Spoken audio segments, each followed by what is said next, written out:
Isambulo isahluko seshumi nesishagalolunye. Emva kalokho ngezwa kungathi izwi elikhulu lesixuku esikhulu ezulwini lithi, Haleluya! Insindiso nenkazimulo namandla ngokukaNkulunkulu wethu, ngokuba ziqinisile zilungile izahlulelo zakho. Ngokuba isifebe esikhulu esonakalisa umhlaba ngobufebe baso, uliphindisela igazi lezinceku zakhe esandleni saso. Bathi ngokwesibili, Haleluya! Nomusi waso wenyuke kuze kube phakade naphakade. Ayesewaphansi amalungu angama-24 kanye nezidalwa ezine, akhuleka kuNkulunkulu ohlezi esihlalweni sobukhosi, athi, Amen, Haleluya! Kwase kuphuma izwi esihlalweni sobukhosi lithi, Dumisani uNkulunkulu wethu, nonke nina zinceku zakhe, nina enimesabayo, abancane nabakhulu. Ngase ngizwa kungathi izwi lesixuku esikhulu linjengezwi lamanzi amaningi nezwi lokuduma okunamandla, lithi, Haleluya! Ngokuba iNkosi uNkulunkulu wethu, umnini mandla onke, iyabusa. Masithokoze sethabe futhi masimnike inkazimulo ngokuba umshado weWundlu ufikile, nomkalo uzilungisele. Wanikwa ukuba embathe ilineni elicolekileyo nelikhazimulayo nelihlanzekileyo, ngokuba ilineni elicolekileyo liyizenzo ezilungileyo zabangcwele. Yayisithi kimi, loba ukuthi babusisiwe abamenyelwe esidlweni somshado weWundlu. Yayisithi kimi, lawo angamazwi aqinisileyo kaNkulunkulu. Ngase ngiwa phansi phambi kwezinyawo ukukhuleka kuyo. Yayisithi kimi, Musa, ngiyinceku kanye nawe nabazalwane bakho abaphethe ubufakazi bukaJesu. Khuleka kuNkulunkulu ngokuba ubufakazi bukaJesu bungumoya wokuprofetha. Ngase ngibona izulu livulekile.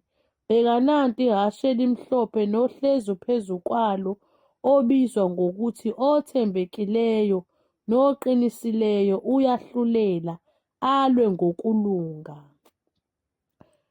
Amehlo akhe angamalangabi omlilo, nasekhanda lakhe kukhona imiqhele eminingi. Unegama elilotshiwe elingaziwa muntu, nguyena kuphela. Wembethe ingubo efafazwe ngegazi. Igama lakhe ngulizwi kaNkulunkulu.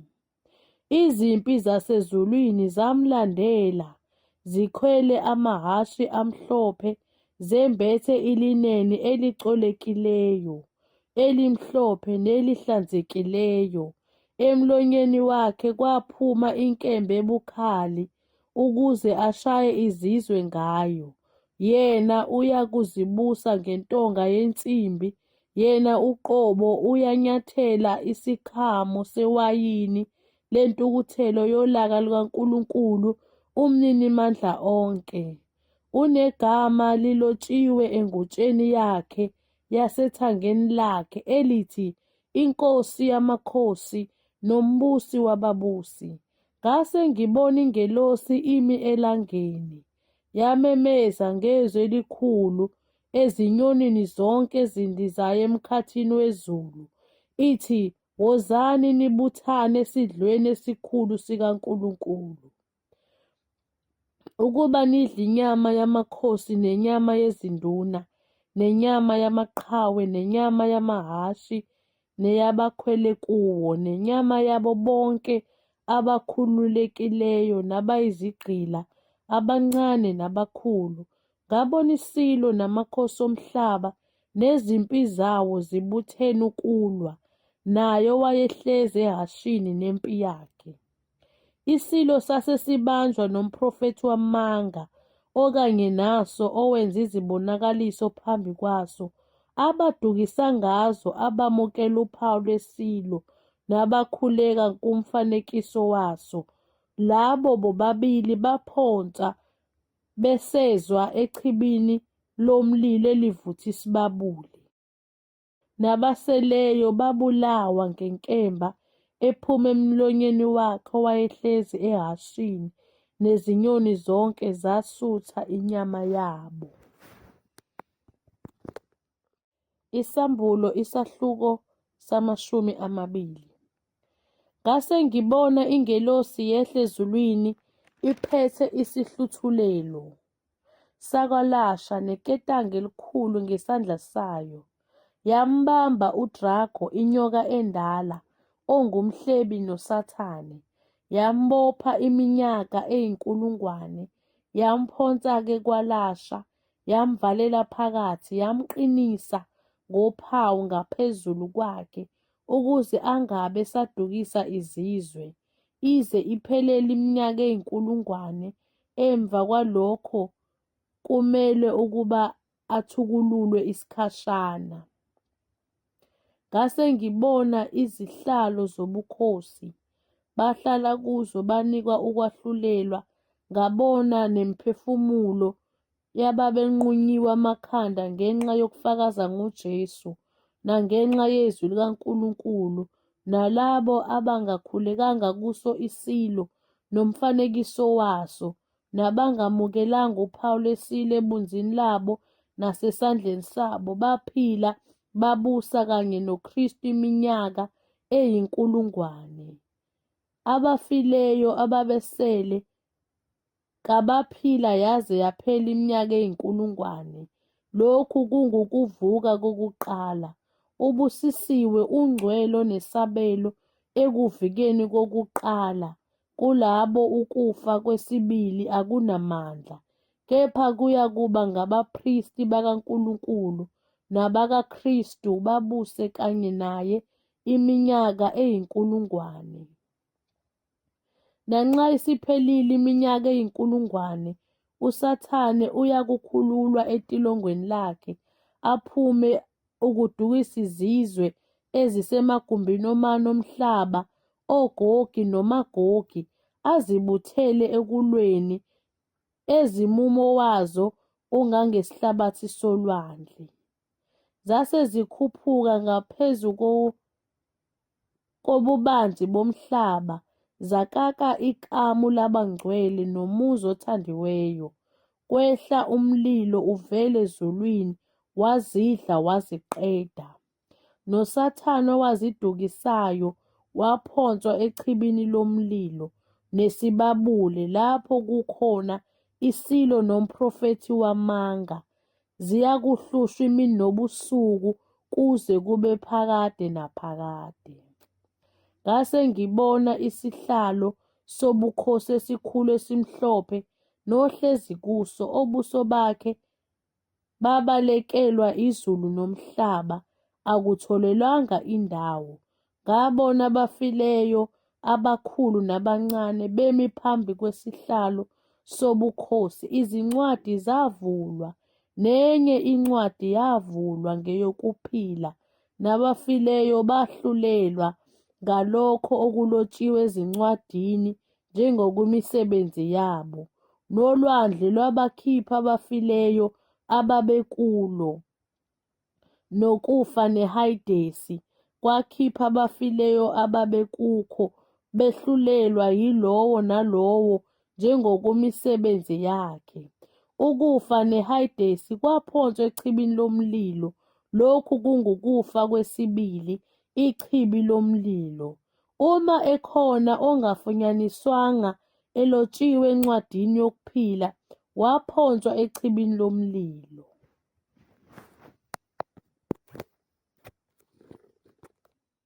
Isambulo isahluko samashumi amabili nanye. Ngase ngibona izulu elisha nomhlaba omusha, ngokuba izulu lokuqala nomhlaba wokuqala kudlulile, nolwandle alusekho. Ngabona umuzi ongcwele iJerusalema elisha.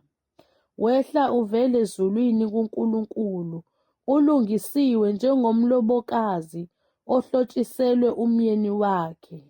Ngase ngizwa izwi elikhulu livela esihlalweni sobukhosi lithi, "Bheka, ithabanekele likaNkulunkulu likubantu, liyakuhlala nabo, babe ngabantu bakhe, yena uNkulunkulu abe nabo. Azesule izenyembezi zonke emehlweni abo, ukufa akusayikuba khona, nokudabuka nokukhala, nobuhlungu akusayikuba khona, ngokuba okokuqala kudlulile." Wayesethi ohlezi esihlalweni sobukhosi, "Bheka, ngenza konke kube kusha." Wathi loba ngokuba lawa mazwi athembekile, aqinisile. Wayesethi kimi, "Sekwenzekile, ngingu-Alfa no-Omega, ukuqala nokugcina. Owomileyo ngiyakumphuzisa ngesihle emthonjeni wamanzi okuphila. Onqobayo uyakulidla ifa lalezo zinto, futhi ngiyakuba nguNkulunkulu kuye, yena abe yindodana kimi. Kepha amagwala, nabangakholwayo, nabanengekayo, nababulali, nezifebe, nabathakathi, nabakhonza izithombe, nabo bonke abaqamba amanga, isabelo sabo siyakuba sechibini elivutha umlilo, nesibabule, okungukufa kwesibili." Kwase kufika enye yezingelosi eziyisikhombisa, ezazinezitsha eziyisikhombisa, zigcwele izinhlupho eziyisikhombisa zokugcina.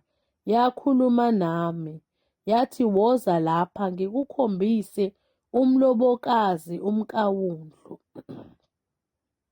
Yamuka nami ngikumoya, yaya entabeni enkulu nephakemeyo, yangikhombisa umuzi ongcwele waseJerusalema, wehla ezulwini kuNkulunkulu, unenkazimulo kaNkulunkulu, ukukhanya kwawo kwakunjengetshe elinenani elikhulu sengathi yitshe lejaspi elicwebezelayo, unogange olukhulu oluphakemeyo, unamasango 12, nasemasangweni kukhona izingelosi eziyi12.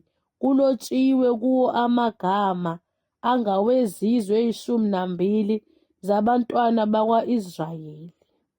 Ngasempumalanga kwakukhona amasango 3, nangasenyakatho amasango 3, nangaseningizimu amasango 3, nangasentshonalanga amasango 3. Ugange lomuzi lwalunezisekelo eziyi12, naphezu kwazo amagama 12 abaphostoli abayi12 bewundlu. Owayekhuluma nami wayenohlanga lwegolide ukuba alinganise umuzi namasango awo nogange lwawo. Umuzi umi unezinhlangothi 4, nobude bawo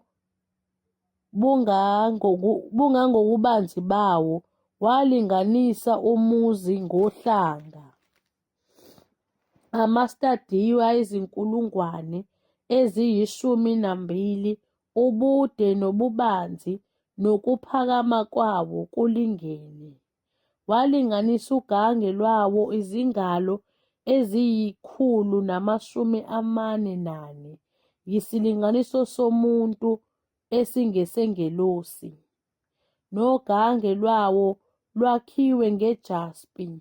Umuzi wawungowegolide elihle, linjengengilazi ecwebezelayo. Izisekelo zogange lomuzi zivunulisiwe ngawo onke amatshe anenani elikhulu. Isisekelo sokuqala siyijaspi, esesibili siyifire, esesithathu siyikhalkedoni, esesine siyiMarigidu, esesihlanu siyiSarikhanisi, esesithathu siyiSaridiyo, esesikhombisa siyiKhrisolithe, esesishiyagalombili yiBherile, esesishiyagalolunye yiThopazi, eyeshumi Chrysoprase, eyeshumi nanye yiHiyakhinte, eyeshumi nambili yi-ametheste. Amasango ayishumi nambili ayengamapharele, ayishumi nambili yilelo nalelo sango ngalinye laliyipharele elinye. Isitaladi somuzi sasiyigolide elicwengekileyo, linjengengilazi ekhanyayo. Angibonanga thempeli kuwo, ngokuba iNkosi uNkulunkulu uMninimandla onke iyithempeli lawo kanye newundlu. Umuzi awudingi ilanga nenyanga ukuba kukhanye kuwo, ngokuba inkazimulo kaNkulunkulu iyawukhanyisa, nesibani sawo siyiwundlu. Izizwe ziyakuhambe kukhanyeni kwawo, namakhosi omhlaba aletha kuwo ubukhosi bawo, namasango awo awasoze avalwa emini, ngokuba ubusuku abuyikuba khona lapho. Bayakuletha ubukhosi nodumo lezizwe, akusoze kwangena lutho olungcolileyo kuwo, nowenza amanyala namanga kuphela balotshiwe encwadini yokuphila yewundlu. Isambulo isahluko sama-22. Wayesengikhombisa umfula wamanzi okuphila, ucwebezela njengekristalu, uvela esihlalweni sobukhosi sikaNkulunkulu nesewundlu. Phakathi kwesitaladi sawo nomfula, emacaleni omabili kukhona umuthi wokuphila, uthela izithelo eziyishumi-12, uthela izithelo zawo izinyanga ngezinyanga, namaqabunga omuthi angawokuphulukisa izizwe. Akusayi kuba khona nokukodwa ukuqalekisa. Isihlalo sobukhosi sikaNkulunkulu nesewundlu siyakuba kuwo, nezinceku zakhe ziyakumkhonza, zibone ubuso bakhe, negama lakhe liyakuba semabunzini azo. Ubusuku abusayi kuba khona, abadingi ukukhanya kwesibane nokukhanya kwelanga, ngoba iNkosi uNkulunkulu iyakubakhanyisela, bayakubusa phakade naphakade. Yayisithi kimi, lawo mazwi athembekile, aqinisile, neNkosi uNkulunkulu wemimoya yabaprofethi iyithumile ingelosi yayo ukuzikhombisa izinceku zayo okuzakwenzeka masinyane. Bheka, ngiyeza masinyane. Ubusisiwe ogcina lamazwi esiprofetho sale ncwadi.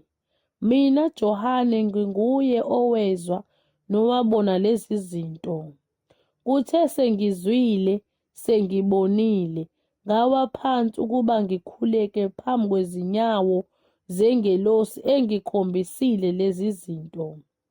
Yayisithi kimi, Musa, ngiyinceku kanye nawe, nabazalwane bakho abaprofethi nabagcina amazwi ale ncwadi. Khuleka kuNkulunkulu. Yathi kimi, ungavali ngophawu amazwi esiprofetho sale ncwadi, ngokuba isikhathi siseduze.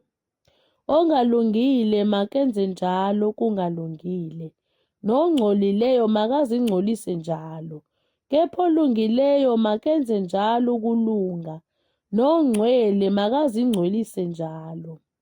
Bheka, ngiyeza masinyane, nomvuzo wami unami ukumnika yilowo nalowo njengokomsebenzi wakhe. Ngingu-Alfa no-Omega, owokuqala nowokuphela, isiqalo nesigcino. Babusisiwe abahlanza izingubo zabo ukuba bathole ilungelo labo emthini wokuphila, bangene emzini ngamasango. Ngaphandle kukhona izinja, nabathakathi nezifebe, nababulali nabakhonza izithombe, nabo bonke abathanda nabenza amanga. Mina Jesu ngithumile ingelosi yami ukufakaza kini lezi zinto emabandleni. Ngiyimpande nenzalo kaDavide, inkanyezi yokusa ecwebezelayo. Umoya nomlobokazi bathi, woza, nozwayo makathi, woza, nowomileyo makeze, othandayo makathabathe amanzi okuphila ngesihle. Ngiyafakaza mina kubo bonke abezwayo amazwi esiprofetho sale ncwadi, uma ekhona owenezela kulokhu, uNkulunkulu uyakwenezela kuyizinhlupho ezilotshiwe kule ncwadi. Futhi uma ekhona osusa utho kuwo amazwi encwadi yalesi siprofetho, uNkulunkulu uyakususa isabelo sakhe emthini wokuphila nasemzini ongcwele nakulokhu okulotshiwe kule ncwadi. Ofakaza ngalezi zinto uthi, yebo, ngiyeza masinyane. Amen. Woza Nkosi uJesu. Umusa weNkosi yethu uJesu Kristu mawube nani nonke. Amen.